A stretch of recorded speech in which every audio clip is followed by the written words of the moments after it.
Now I'm going to show you how the grip par glove can cure some of the most common faults in golf.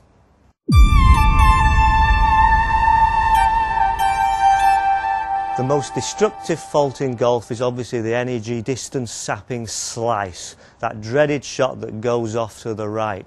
Well, why does it happen? Well, for every golfer on the planet who slices it, it's because they present the club face to the ball with an open face. That means it's aiming to the right of the target. If you're swinging the club on the wrong path with the face coming in open, that's going to create some side spin and make that ball go off to the right. What you really need to appreciate is how you control that club face. Remember, is controlled by the way you hold the club. And this is where the grip par glove is going to help you understand that by positioning your hands correctly, you can then start to square that face and kill that slice off forever. So if a player is consistently leaving the club face open, I mentioned the first place we must investigate is the grip, or how they're holding the club. Typically what can happen is the hand is rotated round into this weaker position where we're seeing no knuckles, the kink has gone in the left wrist, or they're over interlocking, they're pushing it in too deep. These things limit the wrist motion, but they also limit the hinge and the rotation of the club face, not allowing it to square up through impact. So remember, with the grip par glove, if I just release it here, you have to bring that hand side on, and we talked about a strong grip and a weak grip. I'm going to fold it round. You'll now see this V is facing back up to my right shoulder. If you use the trick of just placing a T-peg in, you can see it's aligned here to the right. So it's kicking off here a little bit, pointing up to my right shoulder. I can see 2 or 3 knuckles. I'm gripping it in what we know as a stronger grip, and by stronger I don't mean tight, remember, I mean that it's nice and free. Then I want to introduce the right hand, similar position. Again, you'll notice the little V of the right hand is also facing the same way. This grip now allows me to rotate my hands correctly. That's going to square that face. Remember, if you want to stop slicing, you've got to get that freedom in the hands to square the face. So align your hands more to the right, then allow them to rotate more to the left through impact.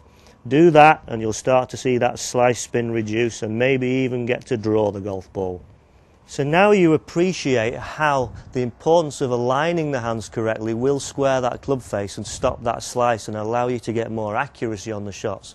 But the next thing we need to understand is how we're going to get distance. How can we create leverage in the golf swing that allows us to create club head speed?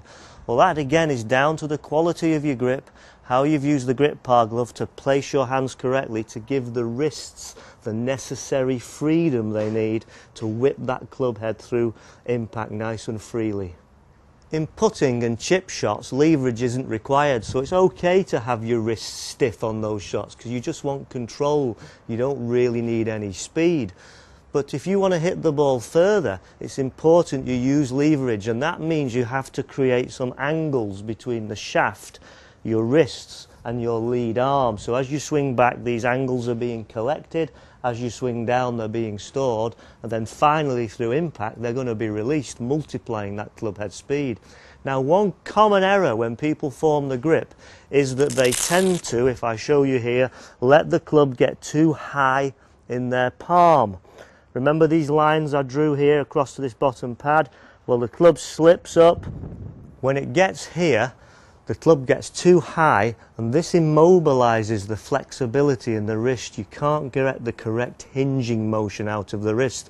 And if the wrist can't hinge, you then, I'm afraid, start to substitute it with the elbow. So one of the biggest causes of overswinging is because you're not gripping correctly. So once you've secured the club correctly with the grip par glove, folded it round, this gives that wrist that flexibility now. And I must stress, you're not having to strangle it. How hard you grip it will not relate to how far the ball goes. Actually, quite the opposite.